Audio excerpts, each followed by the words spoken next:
All right. So it's been quite a week in a few different areas. And I mean, I say that every single episode just because I think that right now, especially with what's happening in crypto generally, and I think this is a theme that's brought up quite a bit, is because Hedera as a network and us as investors, we're really arguably just 6 months or even a year into an actually like fully formed network for retail, right? I'm talking like DeFi, NFT marketplaces, fungible tokens, all sorts of different projects, the different pieces of infrastructure that you need. We've got like the HIP process, the governing council, like all those different things. Like even when Hedera was getting started, right? Like we didn't have the Hedera token service initially. We didn't have the Hedera consensus service. We didn't have, smart contracts. We didn't have these types of things. These have all been products brought to the network. And for a long time, it always was kind of like, we're missing a piece here, we're missing a piece there. And throughout 2022, it was really kind of like, it felt, and even 2021 too, because of that, it felt like a lot of the different things that were happening in the bull market. It almost felt like, I hear this often where it was like, oh, I hope that people don't discover this network yet because we don't have NFTs, or like we don't have this or we don't have that. And I mean, HBAR saw some really great price action alongside a lot of other different assets in that market. But coming into, last year and especially into this year, what I'm saying about kind of that 6 months to a year is like, it feels like it's been that long since we've had a fully formed place where people can get done what they need done, right? Like get the basics taken care of, have everything that they need to build, even with the addition recently of like no code or low code options for building applications. So it definitely, why I say, like, oh, what a week, or oh my God, like how crazy it's been at the beginning of every show, is because it truly feels like it's almost like we just started. You know what I mean? Like right as the bear market hit, it felt like we were just getting started, right? We just had Saucer Swap.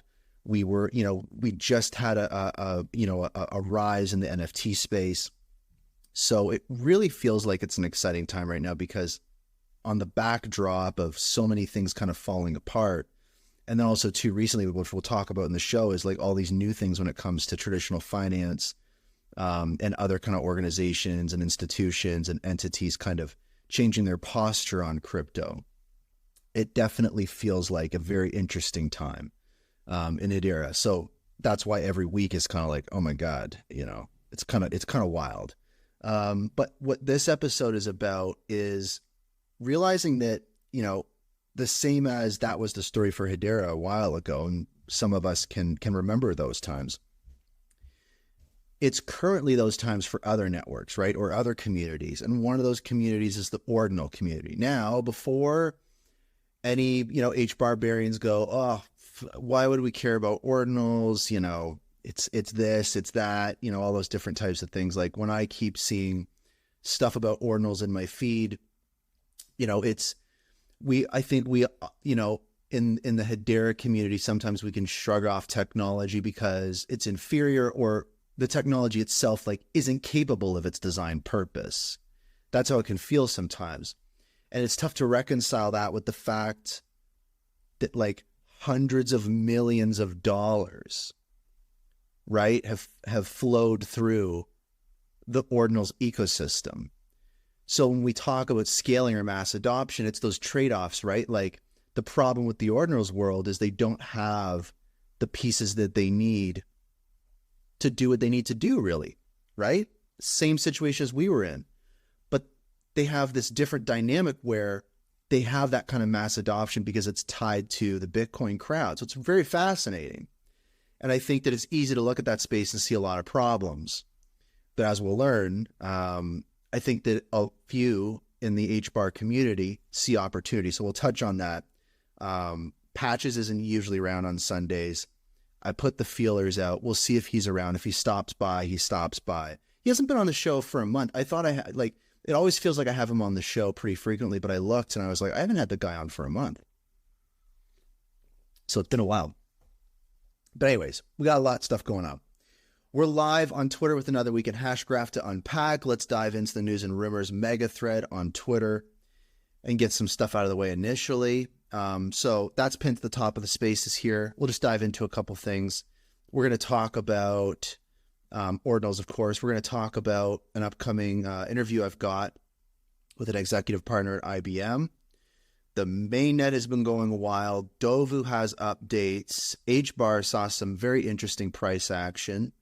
TradFi, right? Traditional finance, aka BlackRock, Citadel, Deutsche Bank, NASDAQ, whatever you want to call them.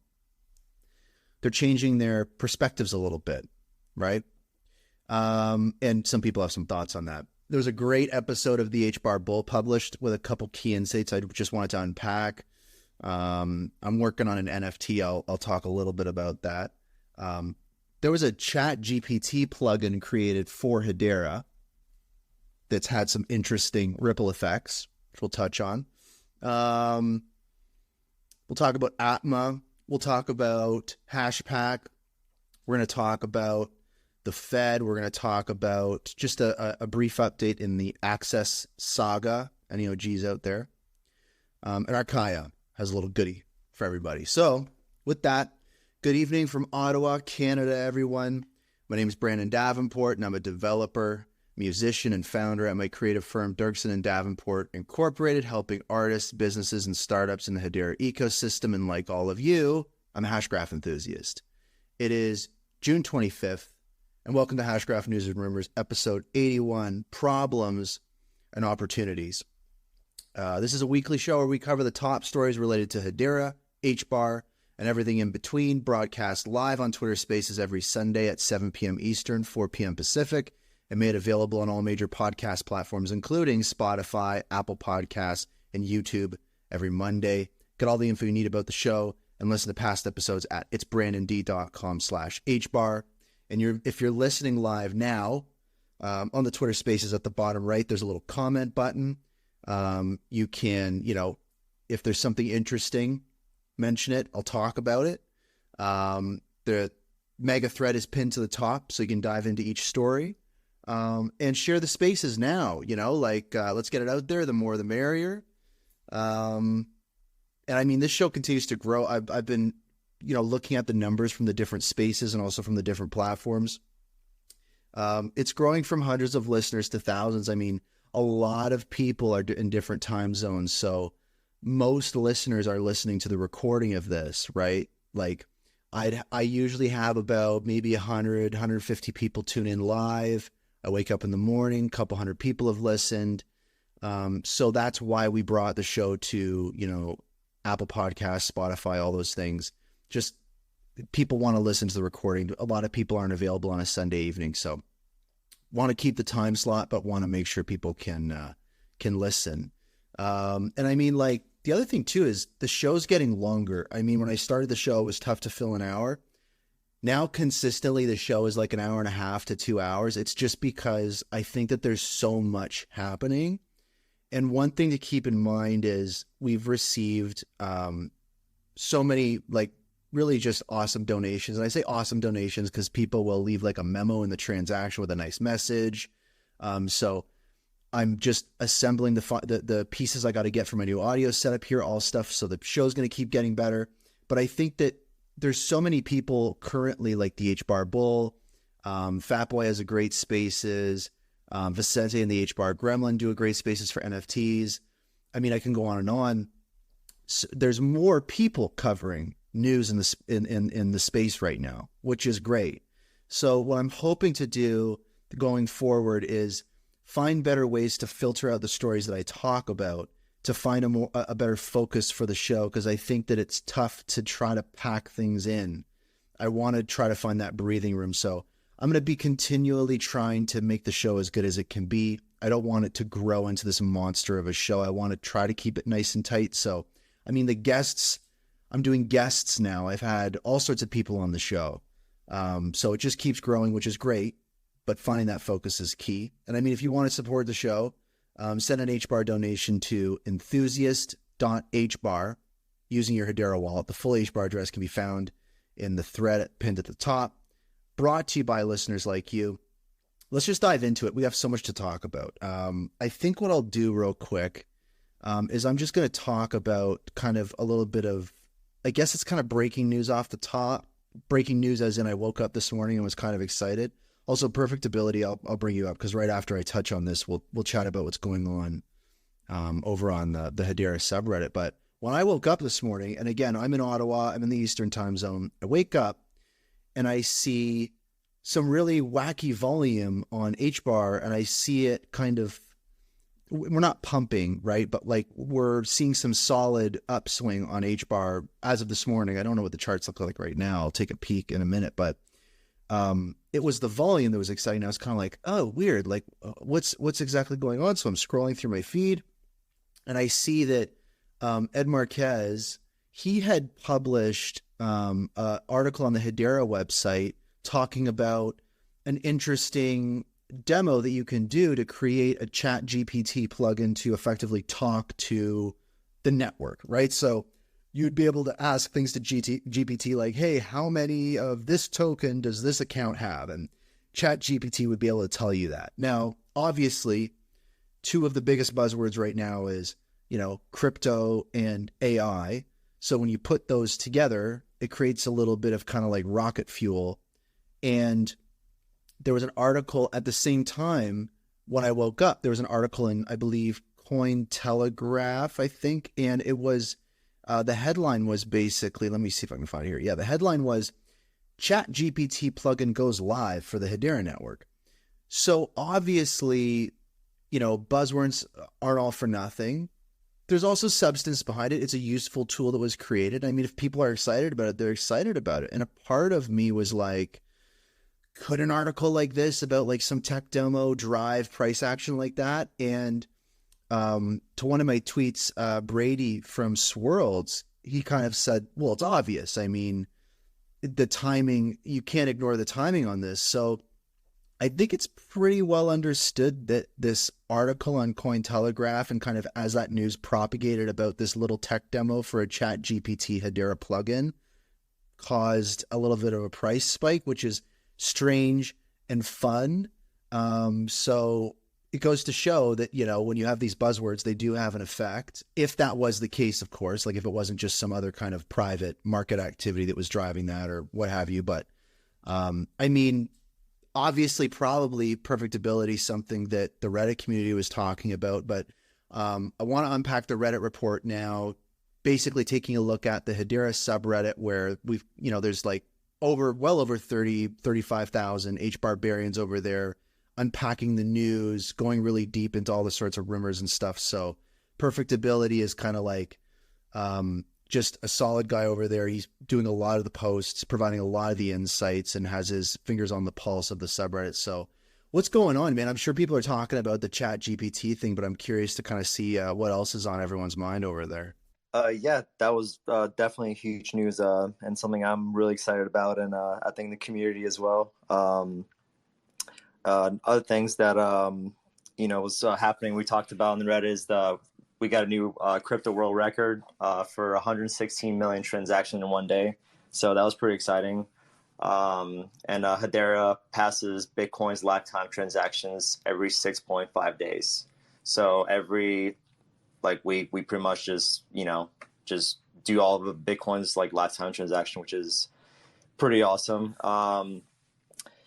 Single use case Adma.io is driving around 1400 TPS on Hedera. And what many people don't know is that Adma is not an isolated application, but is used by hundreds of companies, including some of the biggest in the world. And it is changing the way products are being tracked. So some cool stats here. 6 out of 20 top apparel brands use Adma. 4 out of 10 top quick service restaurants, or short for QSRs, use Adma as well. This is a good reminder that Adma is really a bunch of diverse use case disguised as one. and that there is considerable runway for this platform beyond what we're seeing now. Uh, the the breadcrumbs are there. We just have to know where to find them. The connection to Avery Dennison and the food industry is on the brink of disruption, and billions of transactions will come from all the different segments in apparel, food, general retail, to aviation and logistics. And this is just the beginning. And one thing that Redditor also commented, which was kind of interesting, he says, do we know who the largest shareholders of Avery Dennison are? And at number one spot, we have Vanguard Group, which owns 9.9 million shares. And coming at number two, we have BlackRock, which owns 6.5 million shares. So Vanguard and BlackRock are the two biggest shareholders of Avery Dennison, which is cool because I'm sure, they will get exposure to Hedera if they haven't already gotten it. So, with Avery Dennison pumping those transactions, every one of those transactions is proving the network. Each one is a vital stepping stone to enterprise adoption. Each one is putting the Hedera platform into a league of its own, like a league of one. We can see the network getting a truly unique and highly valuable property, which leads to literal birthing of an incredibly important new global compatibility, a compatibility which really no one else has. I see we're light years of the competition. And one way to look at it, it is like when the Wright brothers first flew passengers. Lehman Mansard, the Wright brothers, and they developed Hedera. And in a big way, Atma.io is that passenger that's seeing the proven technology and takes flight. And we all know what happened after that. Flight tech evolved from the Wright Flyer in 1903 to the first lunar landing in 1969. That's only 66 years apart. When the tech is proven, it explodes like wildfire. Look at the internet and look for her there in the future. Winky face. I love that. I love that analogy because it's literally about going to the moon. But the other thing is, Rob Allen said something interesting on the recent HBAR Bulls show that kind of speaks to the Atma.io thing. When he was talking to Scott Thiel from DLA Piper in regards to kind of the residential real estate market, as most folks know, that $750,000 million home was tokenized on Hedera through DLA Piper with the platform called Quarter Homes, obviously, fractionalizing real estate in quarters. And so there's 4 pieces, but basically as a test case. And Scott from DLA Piper said, he talks about kind of these fractions of markets as kind of exactly what you're talking about with Avery Dennison and Atma.io, which is it's focused right now on kind of that, kind of within the apparel side of the supply chain stuff. So like a fraction of a market in one country. Same thing that Scott said about this. He said, the crypto market cap might be worth 1 trillion, but just American real estate, right? One fraction of an asset class in one country is worth 40 trillion, with global real estate worth hundreds of trillions of dollars. So it's kind of like you're saying is, and I think also too with the Atma.io, their platform, Hedera was kind of an opt-in option for clients. So obviously I think, and this is just me kind of inferring this, is why we're seeing TPS steadily increase from this one use case is, could that be more of their clients deciding to opt into this? You know what I mean? Like that's one thing in my mind that kind of made sense. But I just wanted to kind of chime in with that, but please continue on.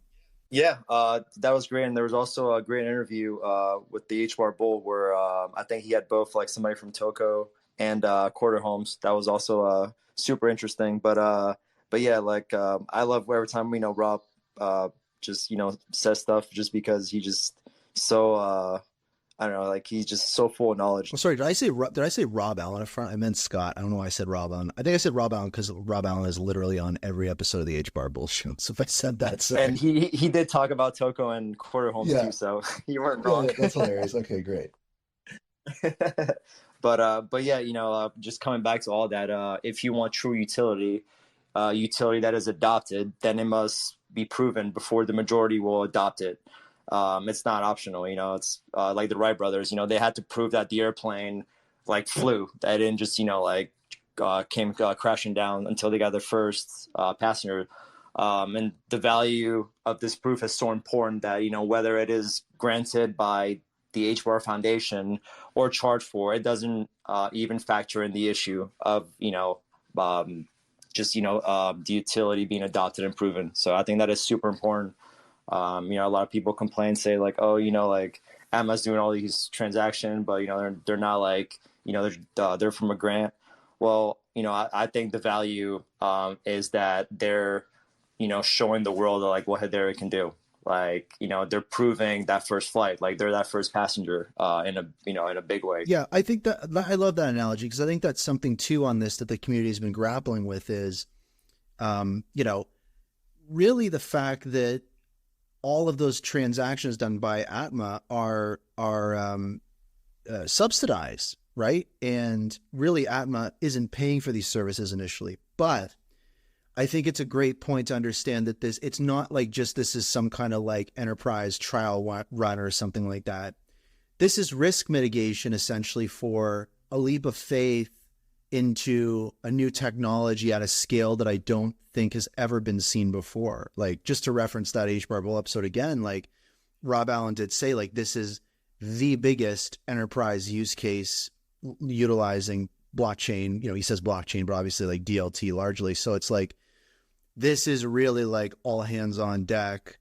And yeah, sure, there's, people think of the scenario like the subsidies stop and, Avery Dennison goes, well, glad we tried it. It's not worth it, whatever kind of thing. But if we're seeing, exactly. If we're seeing more and more, and also they are a governing council member, so it is to their benefit to use the platform. Yeah. But, and I forgot who said this quote, but they said something along the line that, when like a big company like Avery Dennison, they are building something on Hedera, they're looking like on the long run. They're not going to spend all this resources, all this time to just, like they want something that they can build on that's going to be there, 20, 30, and, 40 years.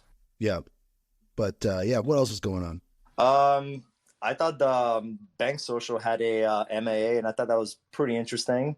They recently had they had enough votes in their DAO to move from BNB, BSL to Hedera. So that was interesting. And they also talked about how they're coming out with this new wallet, and they said it's going to have every chain available, from Ethereum, Bitcoin, all the Hedera tokens, NFTs, and all that fun jazz. Wow. So that's okay. So that another wallet competition, on the way. Yeah. So if people are familiar, like we got John Wingate on Twitter at President Hodl, which I don't know, it's like the greatest Twitter name, I think, but like he's an interesting guy. I don't know if I've had a chance to have him on the show. I didn't know they were doing a wallet. That's interesting. So they're doing a multi-chain wallet. That's really interesting. Yep, that's what they said. So that's it's gonna be pretty cool. So yeah, I'm definitely interested to see what that's gonna be like. And also, there was a tweet that Hasker like said that like he got stuck in like Dallas, I think, like one night, and he like met up with the Bank Social president, and then he saw what they were like trying to do, and he just was super excited about it. So yeah, that's right. That was something everyone was freaking out about, was that tweet from Chasker, like Bank Social is doing, like he said something that was so outlandish, you know what I mean? So that's great. Yeah. And going back to the chat GTP, it was interesting that right when that like tweet came out, we just had like this huge like spike, and like the timing was kind of like impeccable. It was pretty crazy. This other Redditor said that he thinks that another possibility is that we had some token release. So some traders like maybe anticipated the price drop and entered like, leveraged short positions, some of which were liquidated to contribute to like, the big volume and spike earlier. So that's another possibility that someone brought forward that I thought it was pretty interesting that, that could be also. Also, last thing I want to share is, it used to be that Hedera had the lowest percentage of release supply versus max supply. This is kind of where like Hedera's bad tokenomics, came from argument, kind of like the root of it. But when compared to many other markets competitor, we are now right in smack in the middle of the pack as far as release percentage is concerned. Avalanche is at 48%. Chainlink is at 54%. Stellar is at 52%. XRP is at 52%. Cardano 74. Algorand is at 74. Cardano 77. VeChain 84. Litecoin 87. Polygon 93. So we're getting there, guys. Right. So the optics on the network's tokenomics are starting to improve a little bit. And that's interesting what you said about outside investors coming into Hedera and seeing those token releases, seeing these different kind of calendared events as kind of these, swing opportunities. I think that could potentially create some kind of like self-affirming kind of like feedback loop in a way where it's like, generally that's not the price action that we see normally. Is like, it's pretty well understood that when those token releases come out, we don't have like a massive dump. There isn't like a giant swing opportunity. But if people start to have that mentality, like that's what creates those different types of price actions that start to repeat. Is like, if people kind of anticipate that happening, then they're going to do those things, and that's just going to reinforce that those things happen and create kind of that feedback loop. So as more liquidity comes into Hedera, as the types of investors start to diversify away from being more technology focused to more investment or trading focused, like intraday, then we could start seeing like some really interesting price action like we were seeing kind of at the beginning of the bull market a couple of years ago. So that was just interesting that you were mentioning that. Yeah, great mind think alike. Right on.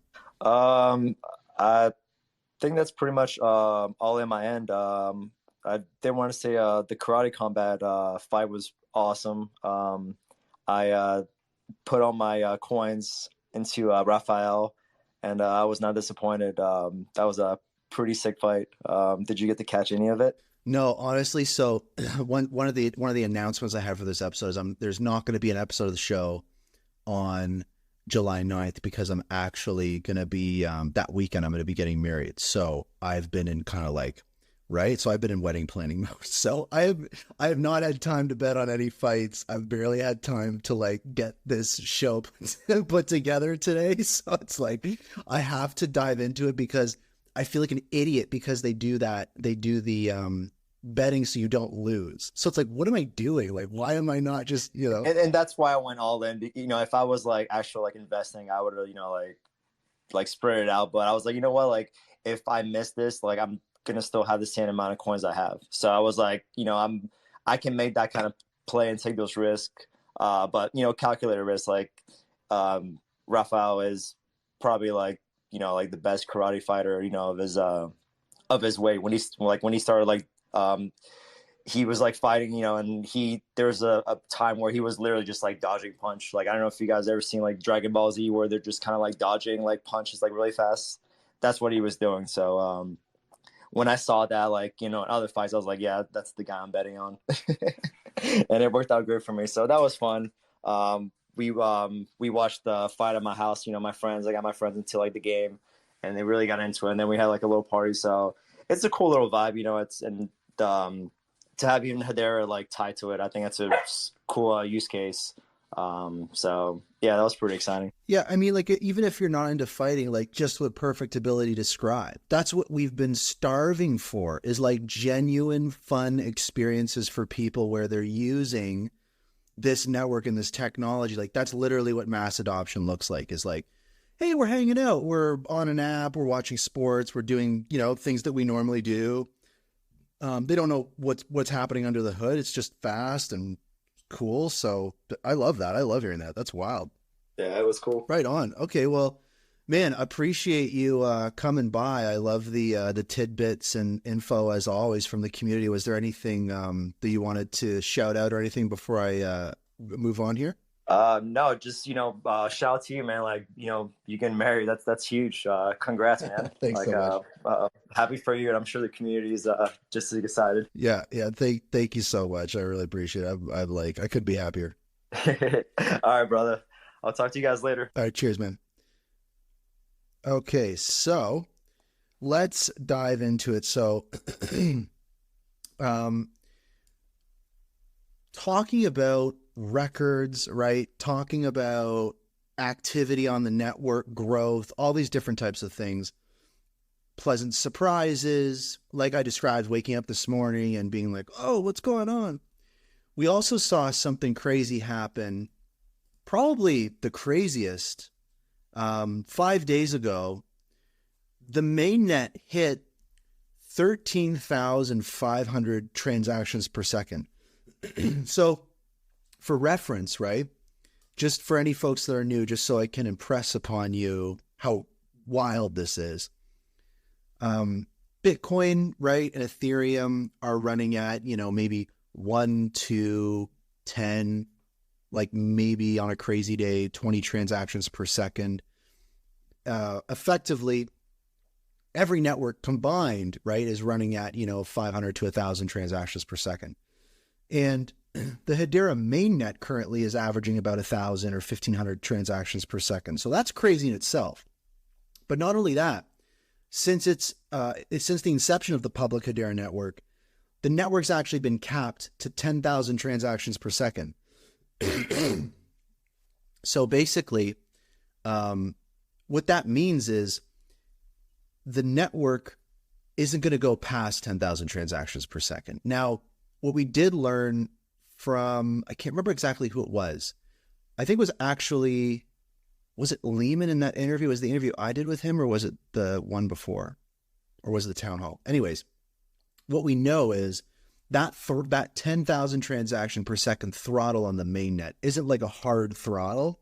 It's not like it hits 10,000 and then just cuts off.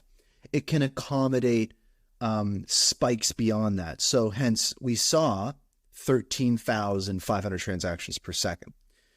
So let that sink in. That's insane. That's basically 13 times the amount of transactions per second as every other crypto network combined. That's wild. And what that means is pretty significant. Last episode, we were talking about the mainnet hitting 10,000 transactions per second, right? Spiking. And again, I'm not talking about sustained. I'm talking about for a moment or a few moments here and there, it's happened. Why? We don't know. But we do know that it's capable of doing that, even with the throttle. And that's exciting. It's these signals that we're seeing, right? The same as the mainnet at the beginning of the year with the initial step function in January, riding up to a couple hundred transactions per second. Now we're sitting at, like, if I go to Hedera txns.com, right? 1,300 TPS, 1,300 transactions per second. That's crazy. And so I think what this is about is watch the testnet. It's cranking away too. It's really clear that something is happening. We're seeing so many people on Twitter that are kind of in the know, kind of winking and nodding to something coming. Even recently, we'll talk about the recent HBAR bull episode that Rob Allen from the Hashgraph Association was featured on. He's doing a lot of like literal winking and nodding. So it's clear from what we see in regards to network activity, two really important things. One is an increase in transactions per second is coming, obviously, which is exciting and currently happening, right? We've doubled since the initial step function effectively. Also, hopefully the diversification of transactions, right? So it's worth remembering that 99.5% of transactions happening on the mainnet right now are HCS transactions, Hedera Consensus Service transactions, which are very low revenue generating. Other transaction types like HTS, right, Hedera Token Service, or the Smart Contract Service, make 10 or 100 times as much revenue per transaction for the network. So it's not just about increasing the amount of transactions, but it's also growing the diversification of transaction types moving through the network. Because if we, let's say, quadruple the amount of HCS transactions happening through the network, it's not going to make that big of a difference. But if we increase the amount of HTS transactions happening from, let's say, 50 per second to 100, that may have a really big effect on the network. So it's about diversifying the amount of transactions happening on the network. Some other exciting stuff happening. Quick mention, on Monday, tomorrow, I'm going to be on Genfinity's Twitter Spaces. Shout out to King Solomon and the Genfinity crew, and also HashPack for helping organize this. I'll be joining King Solomon and interviewing Shyam, who is an executive partner at IBM, to learn more about what are they working on over there, right? They're a governing council member. IBM led some of the initial investing rounds in Hedera back in 2017. They are also an enablement partner. So they're building out technology quietly for a lot of other use cases. So IBM is really a major cornerstone in more ways than one for Hedera. And it's going to be really interesting to talk with Shyam and see actually what's going on from a community perspective.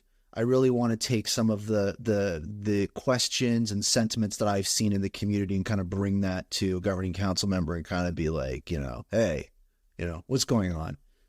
So I had a lot of fun on the last Spaces interviewing Lehman with King Solomon on Genfinity. So I thought hey, this is awesome. Let's do another one and maybe some more. I think that it's great. So shout out to Genfinity and just the aspect of literally connecting the community with the bigwigs. That's kind of what we've been talking about. I talk about this analogy of bringing the community world a little closer to that kind of enterprise world. And me, I'm pretty chill. I don't really think too much about stuff when I'm asking questions. I'm just curious, and I'm a community member. So I just think that it's important for my role to kind of be surfacing the community as close as I can get to these kinds of folks and helping kind of bridge those kind of things. And hey man, open a wallet, grab a friggin' Barboon or a dead pixel, or what are you into? Or have you tried this stuff out? Let's make an introduction, right? It's a shared world. We've got stuff to share too, right? It's a vibe. What else is going on? We've got, I won't dive into that yet. What else we got going on? DOVU. So DOVU has a really cool update with something called the Black Hole Protocol.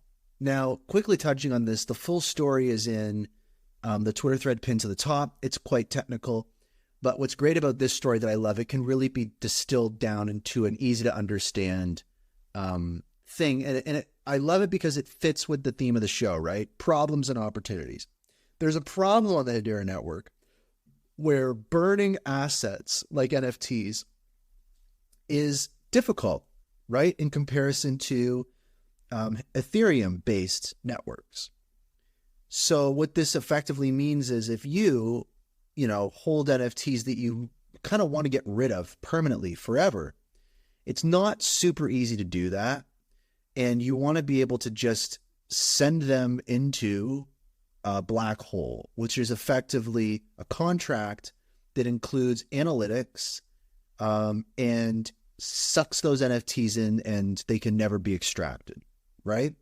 This is a new tool for the ecosystem, largely being framed for the retirement of carbon, right? So DOVU is a carbon offset use case, an ESG use case. This is a way that tokenized carbon can be retired effectively on the network using this black hole. So basically, the explain it like I'm five is essentially you got stuff in your wallet you want to permanently get rid of forever in an easy way.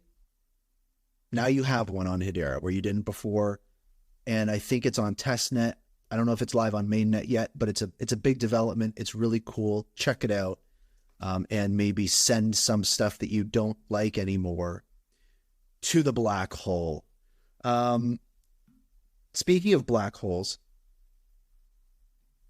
as I sip my coffee here, traditional finance is a world unto itself.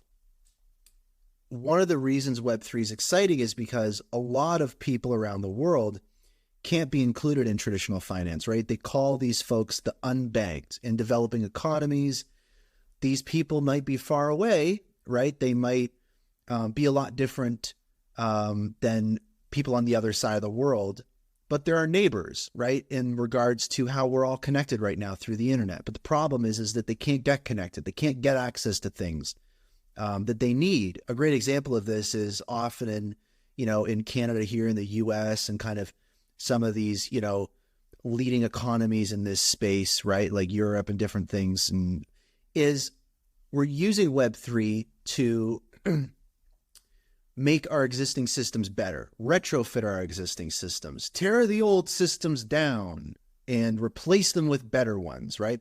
But in these other places, it's different. They don't have these systems to begin with.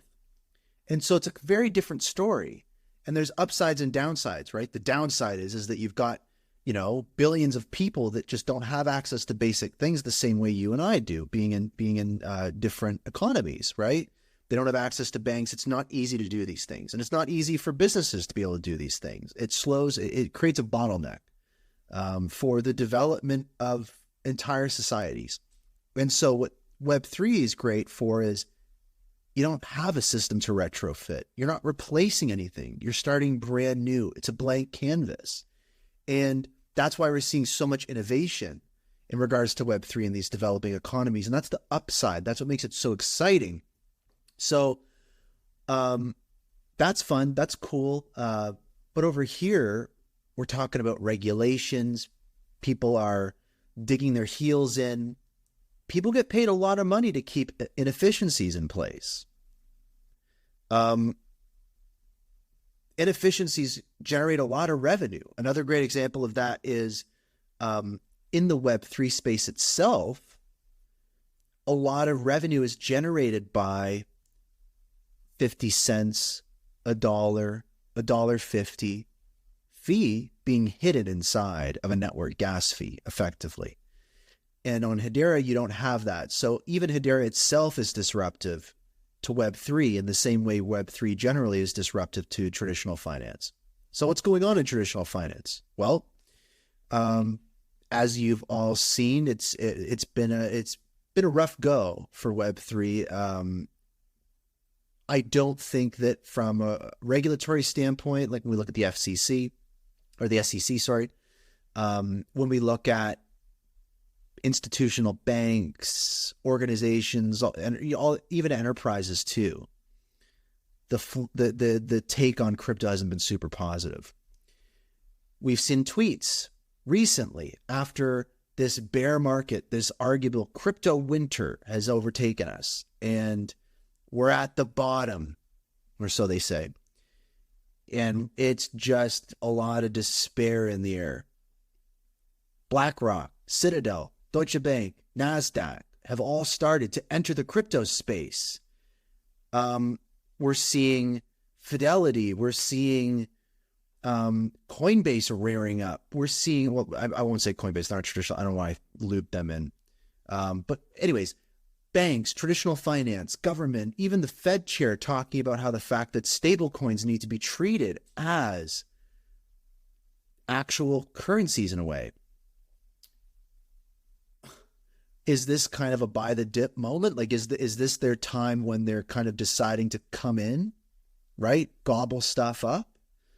And even in kind of just the Web3 space, an article, a piece of news recently is Medico is an institutional standard for digital asset services. It's basically a company that is kind of like a crypto custody firm that is the, quote, institutional standard for digital asset services. So allowing people to get exposure to these digital assets like HBAR without actually needing to participate in Web3. Over 3 million HBAR was migrated to Medico. So things are happening on all fronts, right? Like right inside of Hedera, externally, kind of in crypto and Web3 more broadly, and then also in traditional finance. There is a large shift happening, the likes of which I don't think that we've really seen before. Of course, in the past, in these kind of bull bear market cycles in crypto, we've seen the role that traditional finance plays. Something's in the air. And I think that a lot of people are talking about it for that reason. And we don't quite know what the catalyst for the next bull market is going to be. People say it's going to be utility. I can totally see that. We also saw Lehman's tweets talking about a crisis in governance and the fact that, just to bring up another quote from Rob Allen. Let me see here. I want to see if I have. Did I make a note here? Yeah, there we go. Yeah. So this is the other thing that I'll talk about, but I don't think it was Rob Allen. I think it was Scott. So this is what Scott Teal said. Again, Scott Teal at DLA Piper with TOKO. They tokenized the home. If you're in Hedera, you know DLA Piper, governing council member, yada, yada, yada, shout out.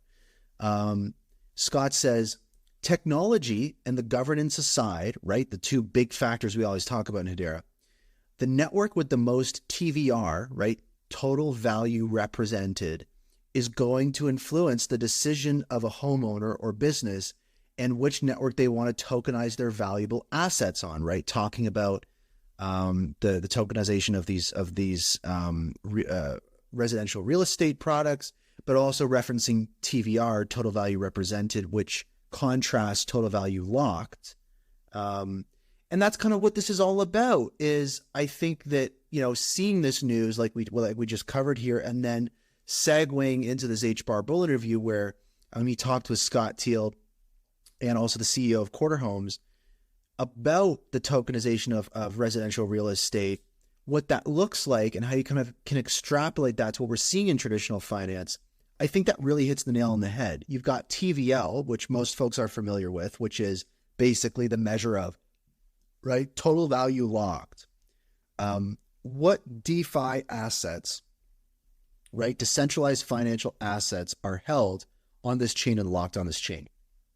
And what Scott is saying from DLA Piper is he's saying on the broader scope, it's TVR that matters, total value represented, right? TVR is how much value in a traditional finance context is represented on this network. And currently, Hedera, I'll give you a couple examples. DLA Piper has tokenized $500 million in value on Hedera. They recently tokenized $750,000 home as an experiment, fractionally tokenized. And then also it was Aberdeen that tokenized. How much did it tokenize on Hedera? Let me look this up. Hedera Aberdeen tokenized.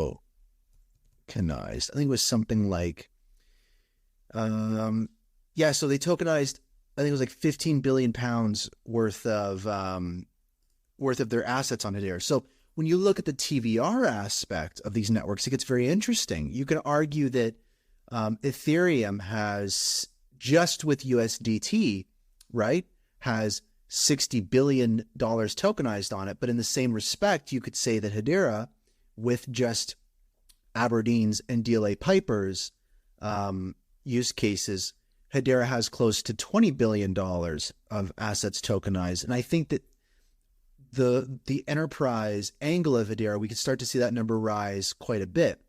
And so that's kind of what this is about, segueing into the HBAR Bull episode. It's like looking at it through that lens and understanding that technology and governance aside, I think that enterprise, through the scope of wanting to tokenize, like let's say real estate or diamonds or mutual funds or whatever it may be, wanting to tokenize those assets on a network, they're going to want to tokenize on a network that has a lot of that stuff tokenized on it, right? In the same way that a decentralized finance protocol will want to build on a network with the highest TVL. It's the same thing, just a slightly larger scope. And also there's no context for it. No other network is measuring TVR. It's a new term coined by Scott at DLA Piper. So it's really going to be a case of just seeing, is it picked up? Is it used in the future?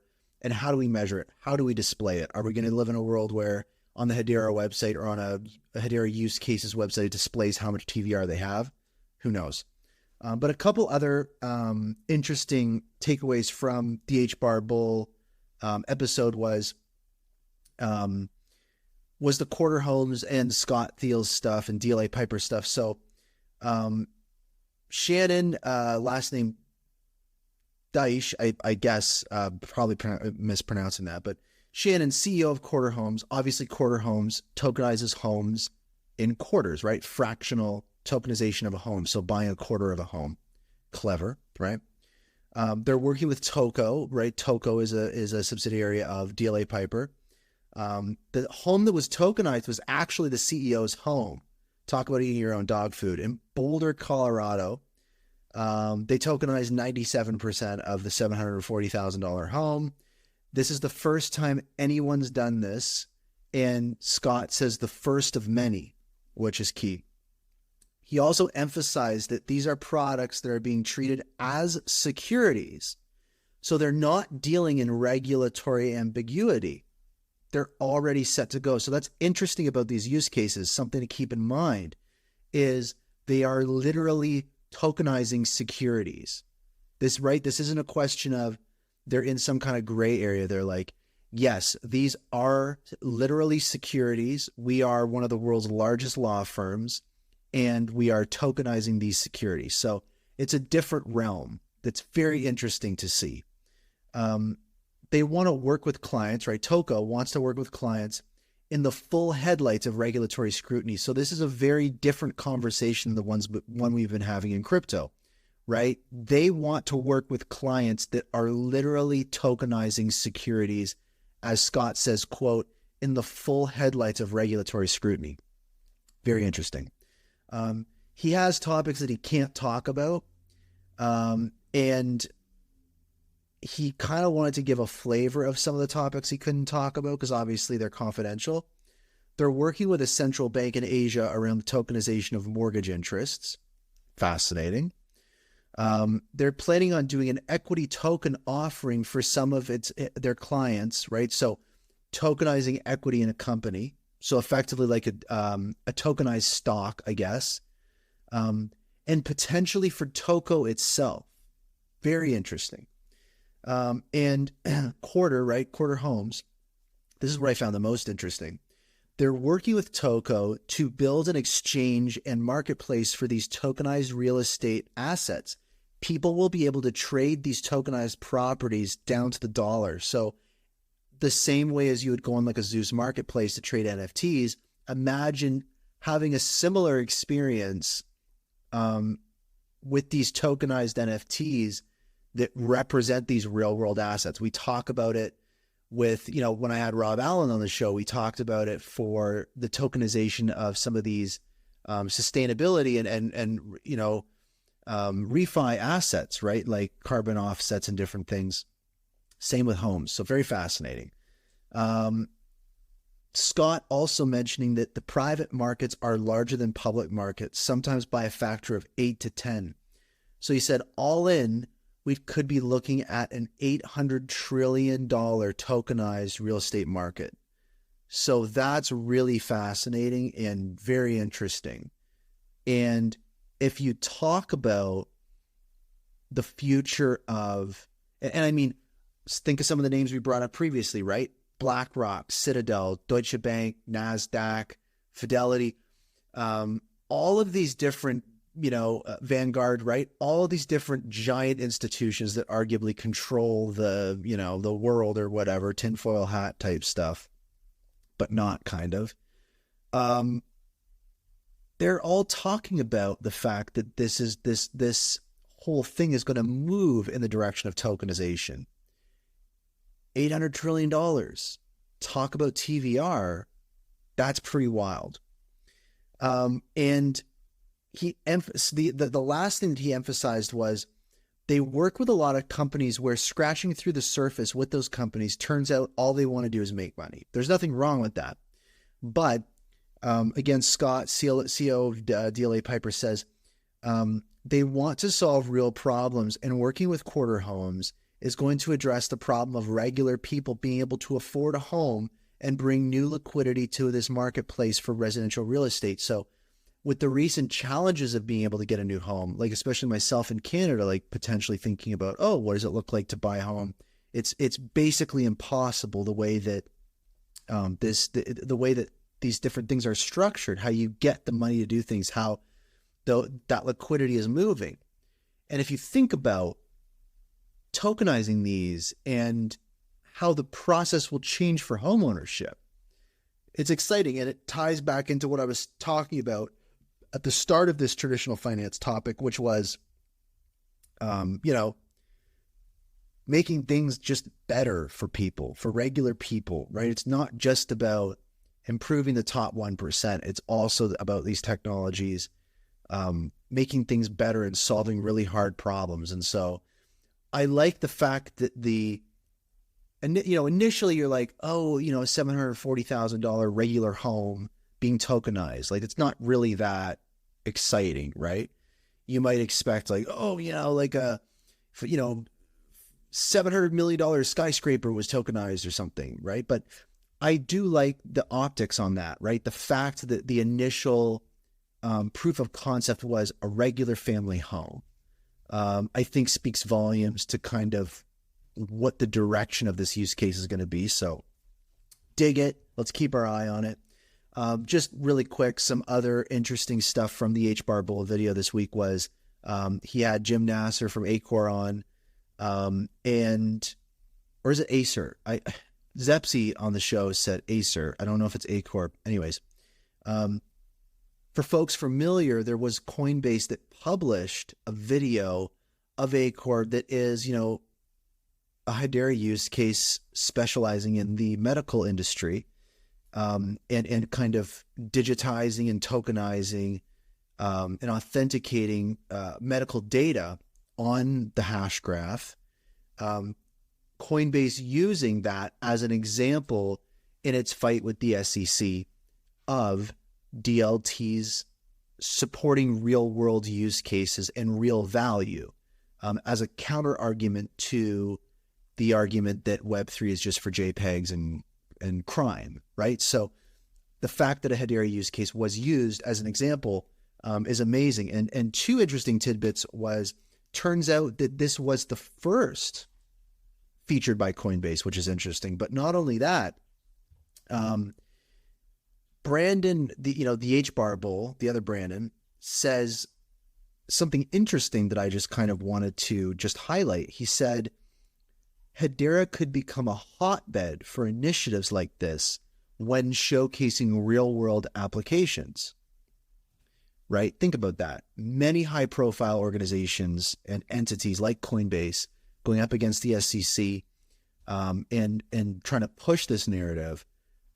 Is there a better place to find these stories and find these examples and case studies than literally just the Hedera ecosystem page, right? Like hedera.com/ecosystem. Like, it's kind of crazy. So it's a hotbed.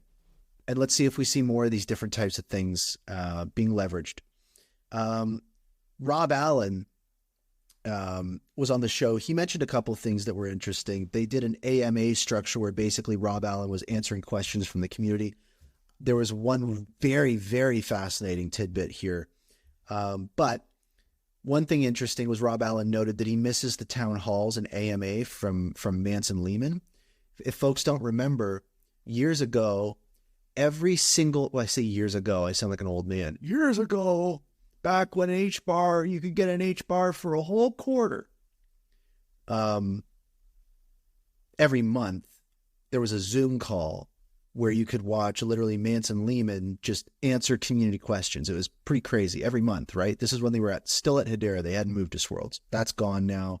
They're doing Twitter Spaces now, which is great. So, but there was a dark period there where it was kind of like, what's going on, guys? Let's hang out. Miss ya, So Rob obviously misses those.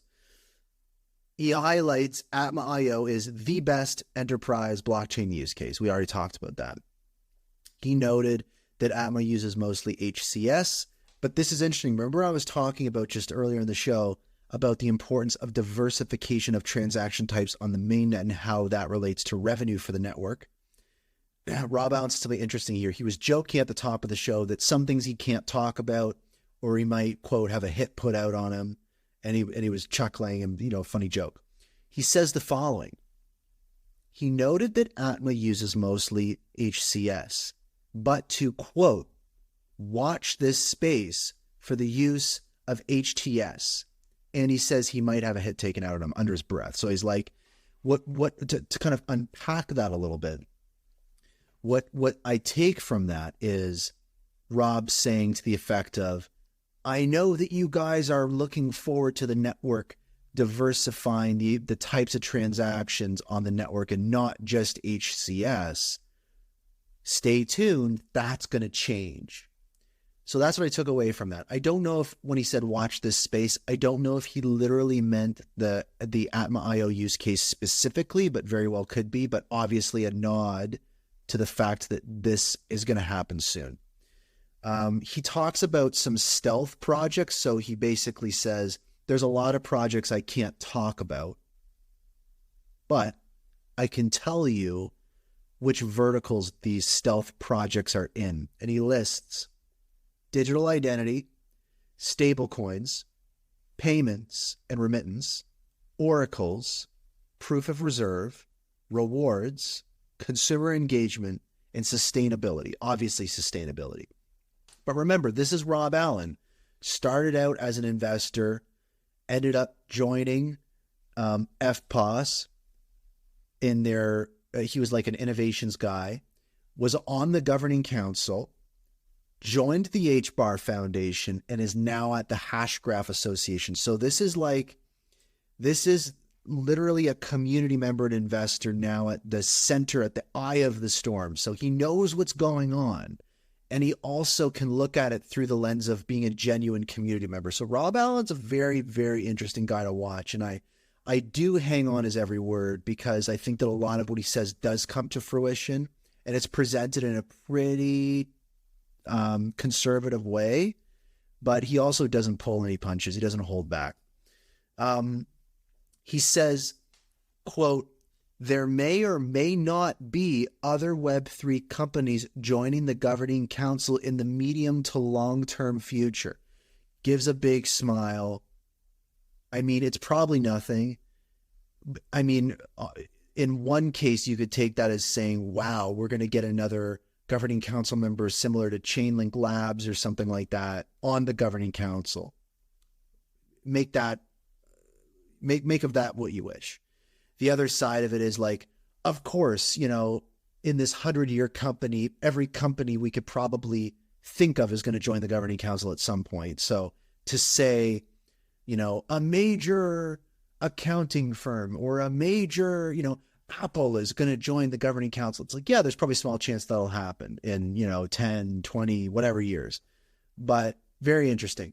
The last thing on this was, just a touch base with Max Walker Williams that Brandon the HBAR Bull had. He's launching a new curated NFT marketplace, which I find interesting.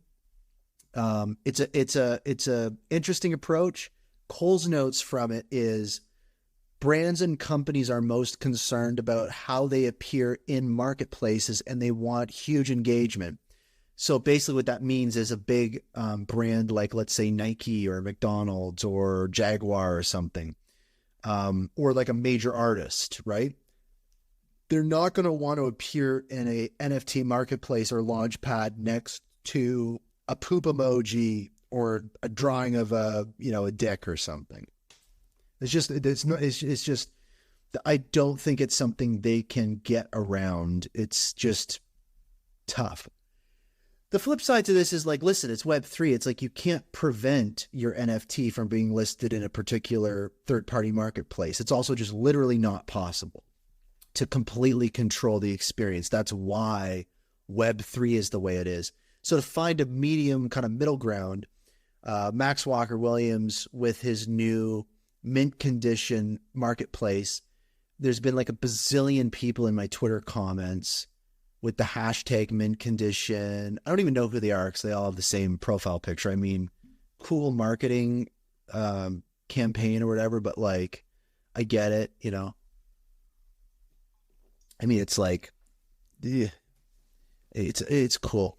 But the main thing here is it's a marketplace where I feel Max is going to be attracting these major brands and providing them a launch pad and marketplace that puts them alongside curated projects in the Hedera ecosystem, right? Max has talked to me about it. I mean, he's a legend in the space. He started doing videos and content and doing news. Now he's got a project. So I think that overall, again, another community member working with high-profile companies who has a background in understanding how to run large-scale businesses, stepping into Web3. He's got Utopian Labs. He's got the dev muscle power. He's building a marketplace. He wants to do these types of things. Poke as many holes as you want in what he's doing. I'm just happy someone's taking a crack at it, right? Because that's just a challenge that we have. We're not going to have a major brand list on Zeus Market or one of the launch pads that we have. I'm sorry, but it's just not going to happen right now. If we have a space, maybe there's a chance it happens. And Max is taking one for the team here. Truly, there's huge upside to this, and it's a big challenge. So, I mean, huge shout out to Max, to everyone commenting hashtag mint condition in my Twitter comments. I know about it now, so thank you. You don't need to do that anymore. And something else that was really interesting, and also something I do really appreciate about Max, is he was very honest about becoming a builder in Hedera and the challenges that come along with that I'm sure other developers can relate to. And I think this is an aspect that maybe has improved, because I know that Hedera and Swirlds have brought on some new folks to work on documentation more. But he said in particular, there's a lot of, in his experience, there's a lot of out-of-date documentation. So his team would be working away and they'd soon discover that the documentation that they were using was out of date. So that's a big no-no. The other thing is he provided a really great analogy that I wanted to share, which is if the goal of builders in the ecosystem is in the center of a jungle and all the developers are spread around on the outside, slashing their way into the middle, it's a very ineffective way to get to the middle. Better is developers following behind each other and sharing their innovations and leveraging what each other builds. And I mean, that's very idealistic. It's very hard to establish standards, to navigate competition, all those different types of things. So that's a very kind of pie in the sky idealistic scenario. But I think that that kind of illustration is a very apt way of illustrating both sides of the spectrum, right? And he has a great point. He's like, we need people who have developed in the ecosystem to be able to share those pathways and those tools so others can come in and just get going and not slash from the outside. So I get that. So two very interesting takeaways from Max Walker-Williams. Now I want to dive into some ordinal stuff, because we do have, a couple other news items to touch on. Actually, real quick, maybe, you know what we'll do? The ordinal stuff is a little bit to unpack. So here's what we'll do. Let's get through the news and then we'll finish off the spaces with ordinals, because I think it's a great way to summarize everything. And it's really why I titled the spaces the way I titled it. So, and I do see a couple orange PFPs in here. I know that Patches and a couple other projects have gone into ordinals. So shout out to you all. But news stories, rapid fire. So let's get this out of the way. We've got some HashPack updates. So the audit has been completed. I know it was highly anticipated for many in the community, and rightfully so. HashPack is the most used wallet in the Hedera ecosystem, and it's a difficult coin to see flip, right? Because on one side, you have an unaudited application that is a major part of the plumbing of the network, kind of like the Achilles heel right now, right? It's something everybody really needs, and it's not an audited product. And I think that was a very fair assessment from the community to apply some pressure to HashPack to get that done.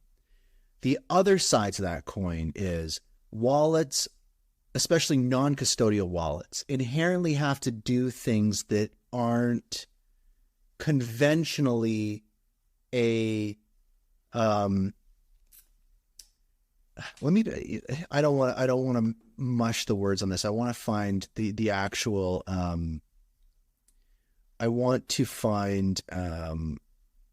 okay, these are the words from QuantStamp, who actually did the audit. And this illustrates the other side of the coin very well. QuantStamp says, quote, in HashPack's audit says, quote, self-custodial wallets are a particularly difficult technology to implement and audit.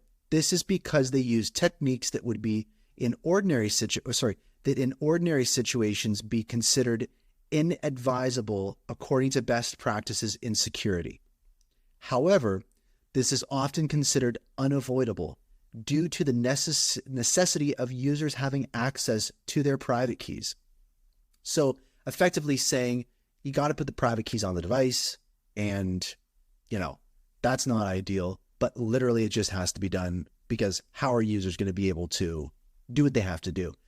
It is worth just kind of tacking on here. That's why DREC is very interesting, because Lehman, and we talked about this extensively on previous episodes, so go back and listen to those. It's brandond.com/HBAR. I'm not going to ramble on here, but DREC effectively allows you to recover your keys by having other helpers and other devices store them for you.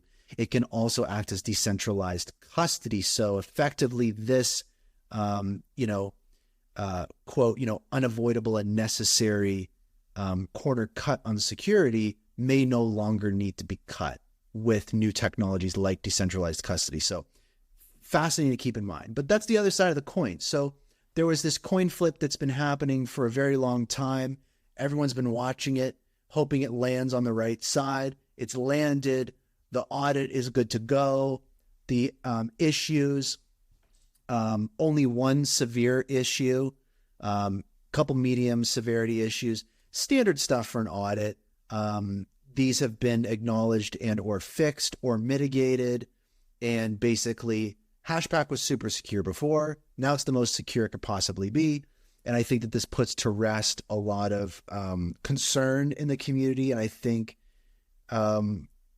this news is probably going to pass a lot of people by. They're not going to know about any of this. But for me, I know that just getting this audit, QuantStamp is very reputable, just from a money standpoint, a time standpoint, a resources standpoint. It's quite a lot to take on. But shout out to HashPack. Shout out to all the other wallets getting audited. I know it's a pain in the butt. I know that audits in general can have gaps sometimes as well. But I think that overall, the more that we can do to have these types of assurances on the network and just have projects do the absolute most that they can to provide the best experience and safest experience for people on the network at a time when Hedera is in beta and very small and looking to grow. This is huge. So shout out to the HashPack team. Also, Pluto was DMing me earlier asking me to talk about the new themes that they have on there. So you can get all different, I guess you can do soon. You'll be able to have different colors in your HashPack. You'll be able to have green maybe, or blue, red also potentially. There are also rumors that I'm hearing that you may be able to have orange maybe. And I'm going to make this up completely, and this is just speculation on my part. You may be actually able to have teal as well. So check that out. I will be frank. When we talk about HashPack, these two announcements showed two sides to that project that really kind of encapsulate what it's all about. On one side, they're doing a hefty security audit. And on another side, they're like, we're going to have more colors in the wallet. They're doing a great job. If that's not focusing on all things at once, I don't know what is. It's the little touches here and there, but then it's also the big overhauls and all sorts of different things. So shout out to the HashPack team. They've got competition nipping at their heels, and shout out to the competition for not only pushing HashPack forward, but, you know, Kabila's doing great stuff. Wallet's always had my back. We got Blade Wallet doing stuff with Karate Combat and everything. So, I mean, it's good. It's good to see. I dig it. And, just don't stop it. Don't rest on your laurels. And I'm excited to see some cool themes. I've got a gold backpack in my wallet. I'll be honest, I switched to the gold theme here or there if I'm feeling fancy in my wallet. So teach his own. Chairman Powell from the Fed, I mean, I said this recently. There was an article published in Blockworks just on the traditional finance stuff. He says, quote, "Stable coins are a form of money the Fed needs to regulate." So make of that what you will, whether it's good news or bad news. It just shows that the Web 2 traditional finance world, whether they love crypto or hate crypto, they cannot ignore it any longer. So good to see. An interesting quote in that article is, if we were to, and we're a long way from this, support at some point in the future a CBDC, it would be one that we're intermediating through the banking system and not directly at the Fed.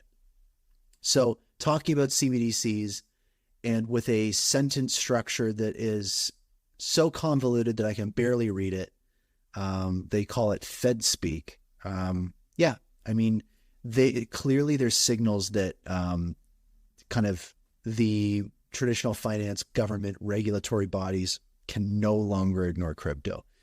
Archaea, a Hedera infrastructure partner that provides mirror nodes and tooling and all sorts of different stuff, has launched a new transaction counter. So like most folks will use Hedera TXNS.com, the purple one that we know, sponsored by Saucer Swap, built by Mr. Lemonbird, is what we see and what we use all the time to talk about how many transactions are moving through the mainnet and the testnet. Archaea published one of their own, same stuff, right? You can watch it. It's great. There is a new feature on this one, though, that's very interesting, and you can find it at metrics.archaea.io, ARKHIA. It has the addition of showing the max TPS, which I think is really handy because when you open the tab on the network counter and you're watching those numbers spin along, obviously it changes from, it goes up, it goes down, and having the max on there shows you the maximum TPS that's been displayed during your session, which is very handy. So when you take that screenshot, not only are you going to see the current TPS, but it'll also show the maximum that you've seen during that browsing session. So a new feature for that. So use them both, use one, use the other, whatever suits your fancy. And I mean, we have kind of like a bummer news story. Do we have a fun news story? Or is it literally just a bummer news story? Let me see here. All right. Okay, whatever. So people, we talked about this last week, I think, the Access saga. If people don't remember, Access was a NFT project, 2021 OG Hedera project, minted millions of dollars in NFTs, and people say they rugged, people say that they disappeared. You say whatever you want, it was not good. We had a former employee of Access last week kind of enter a whistleblowing stance, wanting to reveal all the documents and smoking guns. But this week we have an update from Access themselves on their Instagram, which says, quote, "We know it's been a while and we owe you all an update to everything we've been working on, and the time will soon come to let you know our plan. The bear market has been brutal, and we had to shift resources and priorities around to make sure that we survived this market. Rest assured, your wallets are still intact, and one of the priorities is to allow storage of our NFTs in your own managed wallet and the ability to move, sell on other marketplaces. They also say, we'll be switching our main chain from Hedera Hashgraph to Polygon Ethereum for consumer dApps and Amazon QLDB for enterprise dApps. The longer term goal for us is to have our own DLT so we can control cost/scale issues we encountered while using Hedera Hashgraph. We will still support Hedera Hashgraph, but we realized the scale of execution, it did not make sense to keep building their DLT on their DLT. Nonetheless, we plan on flipping the switch live Q4 2023 and hope by that time you'll understand why it's taken longer than expected. Thank you for your continued, whatever, blah, blah. So basically the update is we're no longer building on Hedera, we're building on Polygon. Building on Hedera was difficult. We moved money around. So not going to give my opinion on this. You can imagine what my opinion is as an OG NFT collector and project myself on Hedera with Pixel Rug. I've spoken with Dill before and all that kind of stuff. He's always welcome to come on the show and talk about what's going on. But general sentiment in the community is not a good look, not a good experience. People are genuinely assuming they will not get their money back that they spent on the Metacore NFTs. And we don't know how the $3 million was spent or where it was moved or what have you. So we'll just have to see. I just wanted to provide that update in the Access saga. Quick mention as well. I wanted to, maybe I'll do this. I'll give some lighter news. I am working on a music NFT called Hello Future, which is a HBAR anthem for the community. It is going to be a beautiful multi-file NFT with all sorts of goodies inside it, including the full-length song that I recorded with my good friend and business partner, Joshua Dirksen, at the recording studio in September. We've been working on it for 6 months. It's been a labor of love. But why it's taken so long is we've needed, similar to HIP 412, right? Metadata standards for NFTs on Hedera. We need music-specific metadata standards for Hedera. So these NFTs are using an all-new set of work-in-progress, beta, if you will, music metadata standards. So they have a lot of new capabilities and include a lot of different things that are tailored to music, and I think will help push the space forward, because the reality is that half of the artwork that we consume in the real world is audible, is not stuff that we look at. It's not a visual medium. And you could safely say that 99% of the artwork that we consume on Hedera is visual.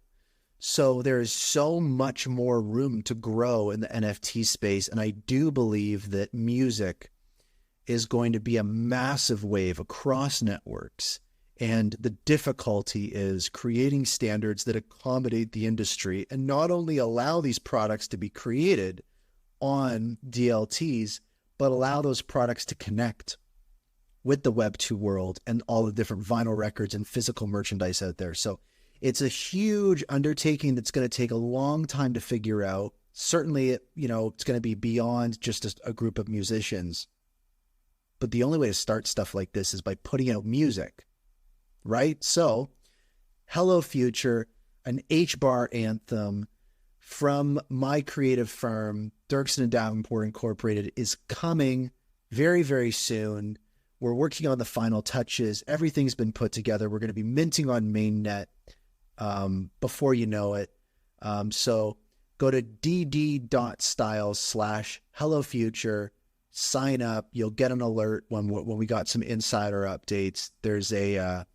what I'll do is I'll just pin a tweet to the top of the spaces here, And I mean, I don't usually like, plug stuff in the spaces here of my own. I really try to keep this focused on the news and Hedera and Hashgraph and stuff, but I do think that this is an important initiative. I'm a musician. I'm a drummer. I did drums on this track. I'm backing vocals and stuff, and this means a lot to me. And I do believe that artists generally drive the adoption of new technologies in history. So as an artist, this is exciting. So that's what I'm trying to do. So it's going to be a cool NFT.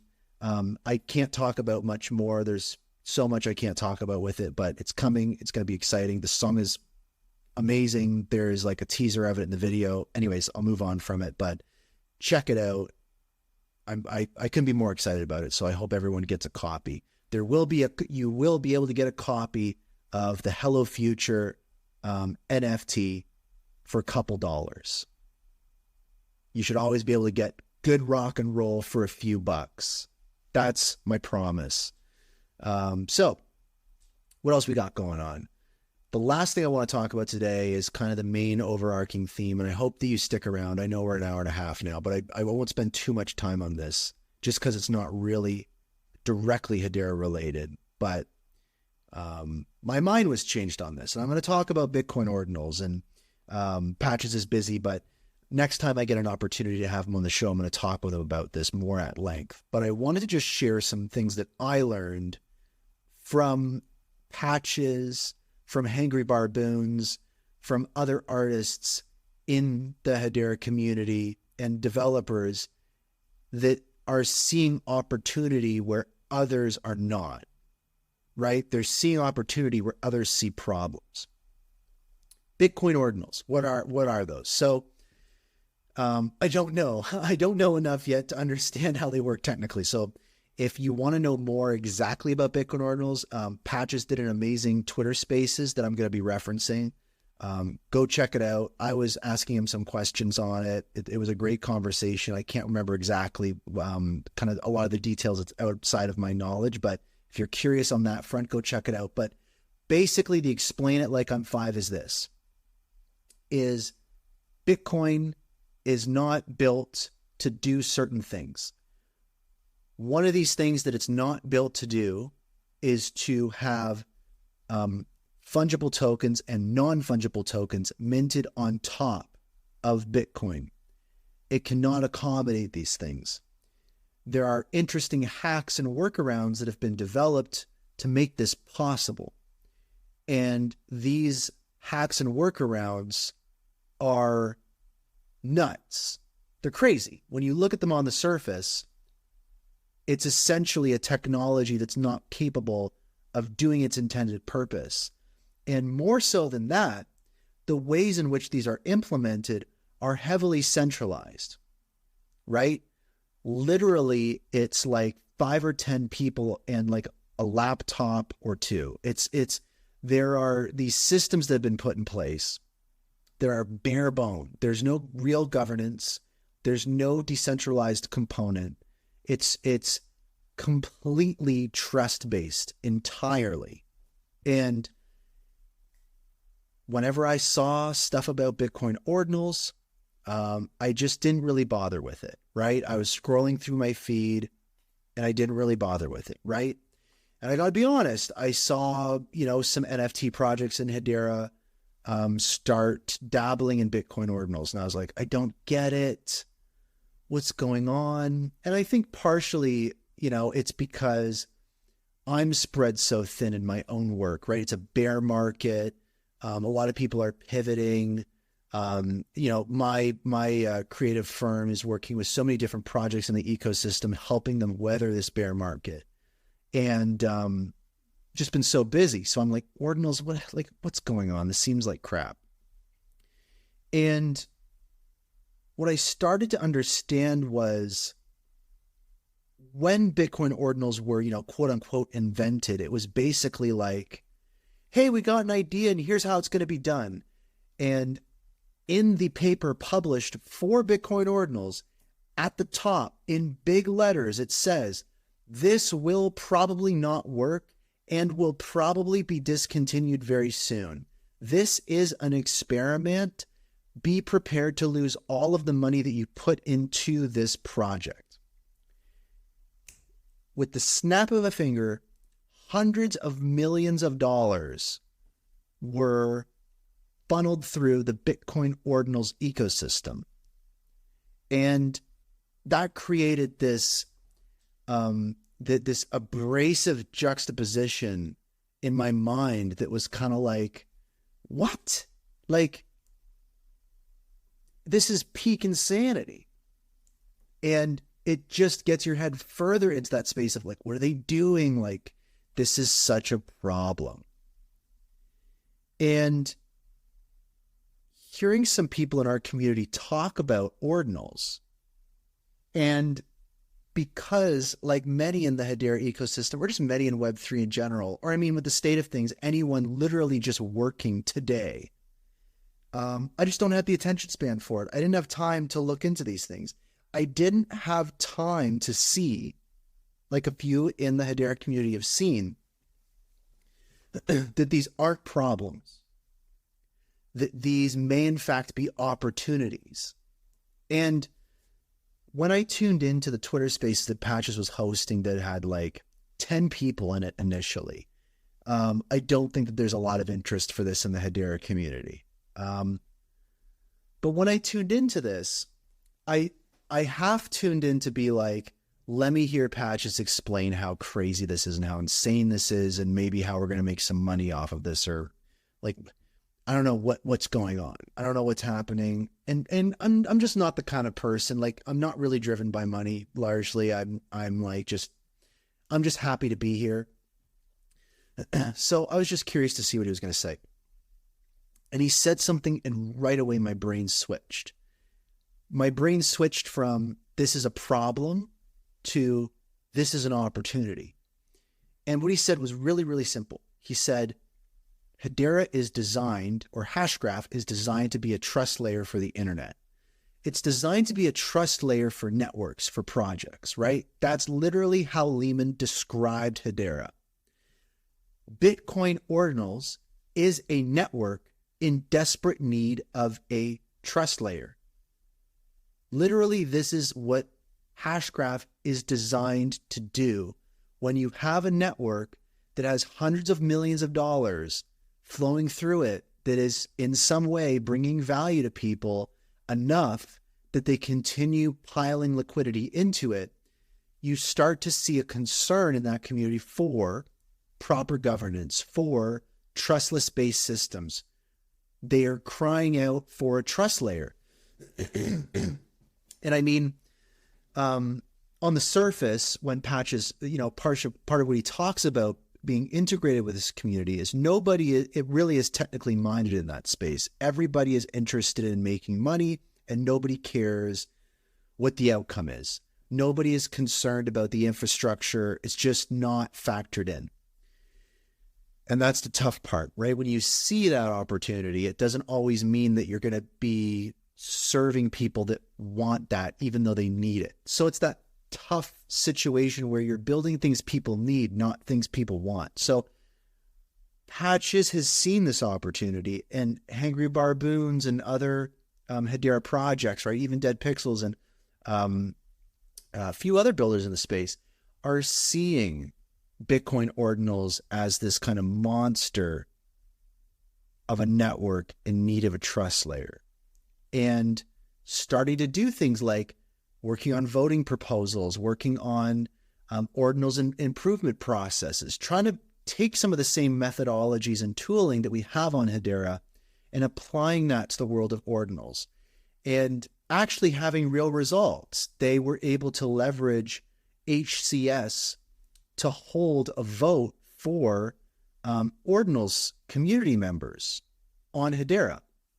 So that was really fascinating to see those two worlds connect, and for people in the ordinals community interface directly with the Hedera network to perform an action of decentralized governance that would not be possible on the network that they're on. But isn't that what this is all about? And that's where my brain flipped, right? So again, I don't want to dive into it too much. I really want to have Patches on the show to talk about this. But I think what I wanted to do tonight was to talk to you enough to pique your interest a little bit and hopefully pass along just that key insight that Patches was talking about when it comes to Bitcoin ordinals, and hopefully encourage some folks. I'm not saying go out and buy an ordinal. What I'm saying is flip your brain from seeing problems to seeing opportunities, right? I think it's about time that we actually embody that spirit that Lehman brought of a network in search of problems. We should be looking for problems. We should be looking for communities like ordinals, right? Or for example, on Solana, if they have NFT farming and they have issues keeping track of time accurately, we need to stop looking at those networks and going, you're doing this wrong. There's a better way to do this, yada, yada, yada, yada, right? And we need to start doing what Lehman would do essentially, which is, hey, this is a network that needs a trust layer. I am using the self-described trust layer of the internet in the form of a free, open-sourced GitHub repository called Hashgraph that somebody can take, download, and form into their own network with its own rules and use that to make their network better. That's what mass adoption, that's a pathway for mass adoption for Hedera, is people understanding that it's a technology that works and can plug the holes in their own ecosystems that they need to plug in a way that inherently gives them that ABFT, 100% finality, quick time to finality, all these different wonderful things. And so the ordinals community can leverage something like a Hashgraph to move their NFTs around, to move their fungible tokens around on a layer on top. It almost sounds like Hashgraph could be the best layer 2 on the market for some of these networks. So my takeaway from that, and what I want to impress upon the Hedera community as a skeptic, right? As a self-described Hashgraph maxi, right? I'm not a Hedera maxi. It's more of a technology type thing. I'm obsessed with Hashgraph. Don't make the same mistakes that I did, right? Don't see problems as problems when they're actually opportunities. So I want to say huge shout out to Hangry Barboons and all the other artists and builders and developers and projects that are able to see these as opportunities, and also Patches for doing the same, but then also starting to build actual solutions and infrastructure and proposals for that network to help build it out. I think that just to finalize my thoughts on this, Patches said something interesting to me. Is he said, the hardest part about these networks is they have a full send mentality, right? It's about gambling, throwing caution to the wind, not caring about the fundamentals, not caring about the structure of the network. All that matters is making money, which is really kind of the antithesis of what our community on Hedera and Hashgraph is about. But I think that we can also have that full send mentality about these things, but from a technology mindset. So I think that we should take that on. I think that when we see these wonky networks that are all busted, we should go, let's go, let's dive in. We've got everything they need. Let's pile into this community. Let's say hello. Let's buy some stuff that they're doing. Let's get involved. Let's talk about all the different things we're going to be able to help them out with. Let's learn about some stuff that they're doing, because it can't all be worse. They may be doing some things that are actually amazing that we might never figure out otherwise. Let's just do that stuff. Why not? It seems to be working out for Patches, and I think that it's a great thing. And again, no matter which way you slice it, literally Lehman described Hashgraph and Hedera as the trust layer of the internet. What need trust layers? And let's just tell them that there's one available and it's open source and free. And that's amazing. Like it's actually just an amazing thing to think about it that way. It's just that simple. It's like, hey guys, you having problems? Well, there's this free tool available that you can use to build out your own thingy-majig that you need. You can plug it into this doodad and you're good to go, kind of thing. So I think it's great. I like it. Holy cow. So what's some other stuff that's going on? Just before, I think I talked about everything. If I sound like I'm losing it a bit here, folks, like if I sound like I'm going a little bit lightheaded, I am in Ottawa. It is very hot here.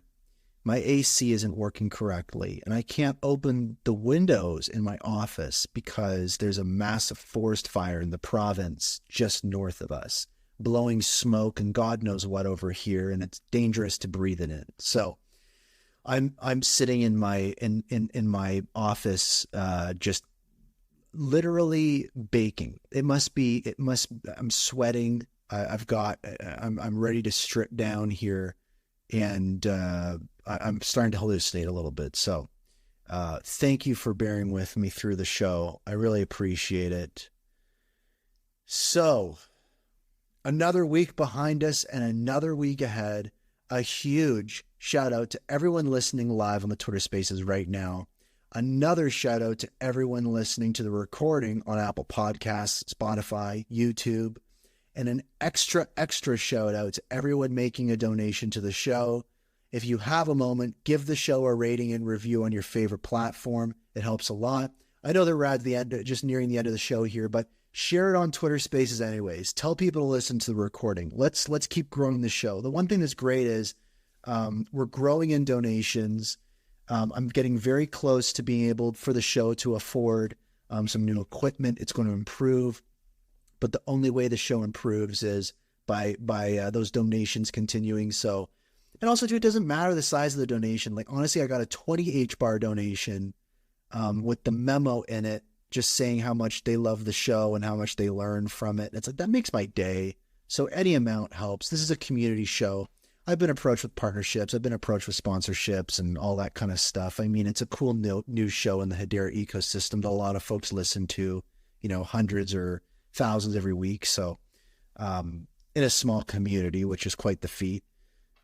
So really, it's like I kind of just want to keep it donation based. It seems to be working and it's fun, and I can spend more time talking about news and stuff. So let's hope to keep it that way. So the goal right now is let's get some new equipment. Let's get things set up properly. And I mean, I put out a tweet the other day. It was really heartwarming. I was just reflecting on the show. I was working on some of my research, and I was like, man, I started this on Clubhouse before Twitter Spaces even existed. And when I started out in a band, one of the best pieces of advice I got was like, you have to be able to play to empty rooms, right? You have to be able to play shows where nobody comes, because the only way that you get started in the business of being in a kind of a rock and roll band is you just have to play shows. You have to get good at playing shows. And I played many, many shows over many, many years for nobody, right? Until you start to gain traction, and then you get to play bigger and bigger venues and all that kind of stuff. And that's my mentality with this kind of stuff. For the first 6 months of this show, I was doing the show literally to the same 10 people every week on Clubhouse, right? And some of those 10 people were my guests, which was hilarious. It was basically like a get together of me and some friends. And to be honest, there's a part of me that does miss those early days of the show, because I used to run a technology publication like 10 years ago. It had like 13 editors, and I've done tons of podcasts and all those different types of things. But like, I produce a podcast here in Canada for like the Supreme Court of Canada and stuff. So I produce podcasts all the time and do all sorts of stuff like that. But I didn't really know what to expect. I just had so much fun. But honestly, it just keeps getting better and better. And so I'm just so appreciative to everybody. Like, now it's on all major podcast platforms and all that stuff. And I mean, hundreds of people tune in every week. So it's just like, just really appreciative. And it's been years, and we're almost at 100 episodes and stuff. So like, just feels great. I would have never expected this would be a part of my career. So many good things that have happened to me, like for my projects, my company, all different types of things are just from this show, just getting to know people, from bringing value. A lot of the connections I have in the space are just because people listen to my show and they enjoy it and they find value and they reach out to chat. So this show has just genuinely brought so much to me in my personal and professional life. And it's just because of people like you guys tuning in every week and listening, and now making donations and subscribing on YouTube and Apple Podcasts and all that kind of stuff. So just like appreciative on so many different levels. Yeah, just amazing. So, a reminder, I got a new music NFT dropping. My creative firm, Dirksen Davenport Incorporated. Go check it out. Hello Future, get in the loop. It's pinned to the top of the spaces. It's a vibe. Monday, tomorrow, I'm interviewing Cheyenne from IBM Executive Partnerships. We're going to find out what they're doing. Yeah, it's just, the show's getting better and better as we go. I dig it. So, and the heat's getting to me. I'm scrolling through my ending script here, and I'm like, do I even read this thing? Okay, here we go. We can do it. Let's land this thing. Thank you for tuning into Hashgraph Enthusiast News and Rumors, episode 81, Problems and Opportunities, broadcast live on Twitter Spaces every Sunday at 7 p.m. Eastern, 4 p.m. Pacific, and made available on all major podcast platforms, including Spotify and Apple Podcasts, every Monday. Get all the info you need about the show and listen to past episodes at itsbrandond.com/HBAR. Make sure to join the Hashgraph Enthusiast Twitter community, share your insights, ask questions, and invite new friends. If you'd like to become a supporter of their show, feel free to send an HBAR donation to enthusiast.hbar using your Hedera wallet. The full HBAR address can be found in the show notes below. I appreciate everyone tuning in and showing support, and I'll see you live on Twitter Spaces next Sunday at 7 p.m. Eastern, 4 p.m. Pacific. For everyone listening live now, I'm going to do what I always do. If you see someone listening and you don't recognize their PFP, hit it, send them a DM, ask them what's up, make an introduction. And if you do recognize them and you haven't talked with them in a while, do the same thing. Ask them what's new. I guarantee you they got something new going on. Stay connected, stay good, stay safe out there. There's a lot of crazy stuff happening. And keep it real, H-Barbarians.